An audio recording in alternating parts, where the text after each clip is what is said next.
Ever wondered how to tune a guitar without a tuner? It's simpler than you think.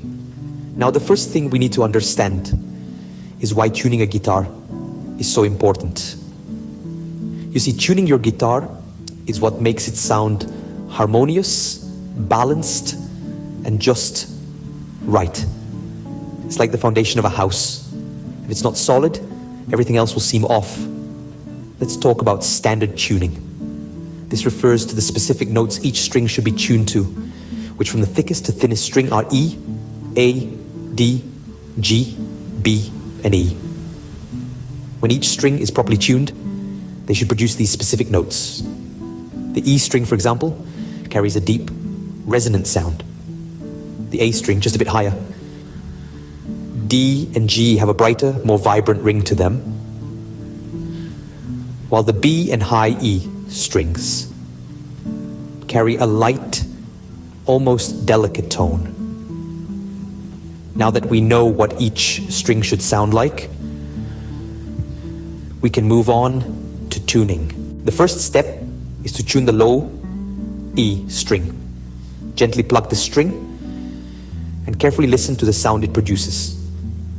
Does it sound too high or too low? If it does, don't worry. That's where the tuning pegs come in. These little knobs adjust the tension of the string, altering its pitch. Turn them gently while continuing to pluck the string until you're happy with the sound. Once you're satisfied with the sound of your E string, it's time to move on to the A string. The fifth fret method is a great way to tune the rest of your strings. Start by pressing down on the fifth fret of the E string. Strum it, and then play your open A string. They should sound the same. If they don't, adjust the A string until they do. Repeat this process for each string, except when you get to the B string. Here, you'll need to press the fourth fret of the G string. By using the fifth fret method, you can tune all of your strings without the need for a tuner. Now that all your strings are roughly in tune, it's time to fine-tune them. Fine-tuning is an essential step to ensure your guitar sounds its best.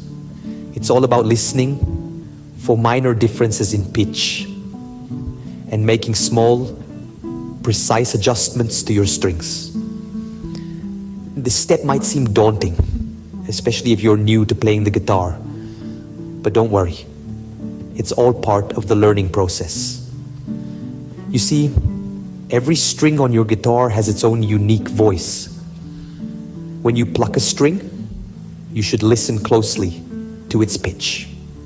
If it sounds too high, you'll need to loosen the string slightly. If it sounds too low, tighten it up a smidge. The key here is to make small incremental adjustments. Remember, patience is your ally in the fine-tuning process. It might take some time to develop a keen ear for pitch, but with practice, you'll get there. And there you have it. With a bit of practice, you can tune your guitar without a tuner, anytime, anywhere.